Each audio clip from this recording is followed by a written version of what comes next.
the day of the lottery happened, Ryan said, Sorry. no, it's fine. The day of the lottery, Ryan said that power forward was definitely something the team wanted to address. You guys worked out a fair number of candidates at that position today. No, for sure. In the entire process, we had a lot of fours come through. We had a few more today, so just getting kind of a wide look at this is a pretty strong power forward draft class. There's a lot of guys, so we've been lucky enough to get a whole lot of them in. So just kind of continued that process today. And had a long day, but it was good to get some more candidates in and around and work out. Does it help that it just seems like such a versatile group of that position as well? I mean, you've got young guys who are kind of, they got athletic talent, you've got older guys who have set skill sets, and it kind of seems like you can have your pick no matter what pick you're using to fill that need. Yeah, there's a whole mix of talents and skills, body types, athleticism, IQ. It's the whole, there's a lot. It's not like cookie cutter. Each guy has different appeals, and it's a deep class, so it's nice to have different groups of different guys and see how they go through different things. But it's like a vast amount of power forwards, and they're not all the same, which is fun to watch. You guys always talk about best player available, but is that skewed at all when you have need and you have the talent? No, I think it's kind of a philosophy that you kind of keep.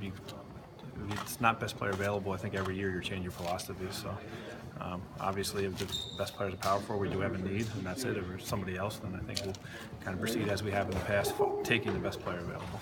With Skal and where he is in his development, he's older than most freshmen are leaving college. How does that impact your evaluation of him? Like anybody, you take their age into kind of consideration when you're evaluating, but he's still a pretty young kid. He might be a little bit older than his class, but still young enough to project out, and he doesn't have 1 year college experience, so it doesn't change it too much.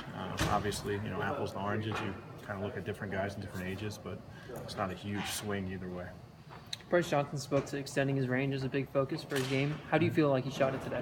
He shot it well. He's had a nice stroke. It was like that mid-range stroke at Carolina was really impressive. So these guys, when they decide to go in the draft, or older guys, they graduate and start working on it, they spend a lot of time shooting the three ball. So I think he's been in Vegas working out, and they've done a good job of kind of, at least in a skill workout session, getting used to that NBA line. It's a little bit different when you can run up and down and you have people run at you, but he shot it well today.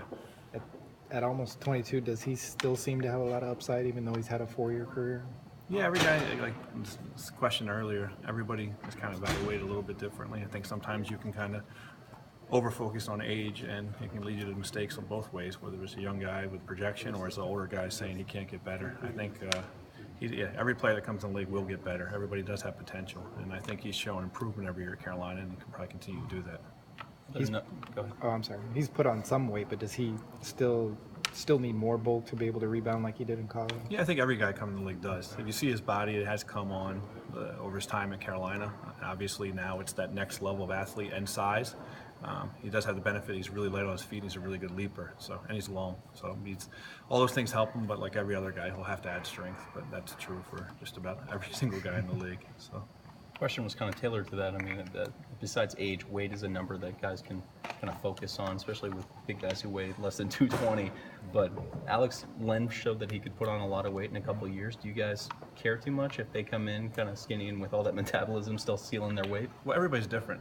I was skinny in college, and obviously I'm not skinny now. So when you're dealing with these other guys, some guys have a propensity to put on quick, and some guys can add strength without putting on a ton of weight, and they're kind of wiry strong. So it's something you can work on. We'll talk to Mike Elliott and our training staff and kind of gauge them and talk to their people they work with in college to see how they've done, how they've added, what they can continue to do.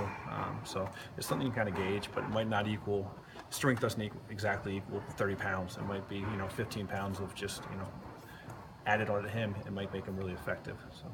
Brice is being projected a little bit later than some of the other forwards you've worked out. What do you think the reason for that is?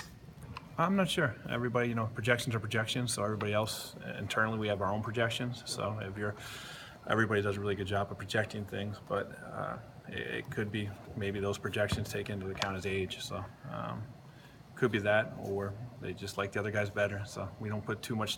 Our internal projections are our big projections. So if we put more stock in that than looking at the other guys. What do you like about Malachi's offensive game?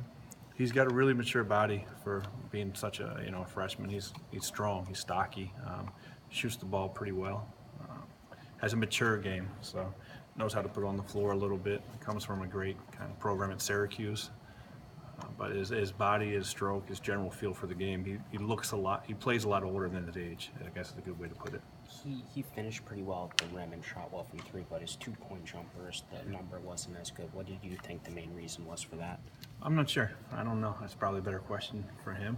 I think there is a stroke there. Maybe whether it's shot selection or shots he got in the offense, or just wasn't as able to get as good a shot there. So I can't really say exactly why he struggled or why his number was lower from that area. It's kind of this year's example of a guy whose NCAA tournament really launched him up in the collective minds of the NBA in general. You talk about wanting to stay consistent with the whole scouting report, but how much do you weigh in someone who just kind of erupts like that in such big games? Well, you weigh in everything. So obviously, all of us saw Syracuse a bunch of times, and he did play a big role for Syracuse. Obviously, saved some of his really big games for the tournament, so that stuff does stick out. But you weigh everything. So you notice the fact he stepped up on a big occasion, and you go back and you look at your other scouting reports and see what you've thought of him then, and kind of come together in the end and try and make a conclusion as best you can. Do you worry about a prospect's defensive potential just because he played his zone entirely?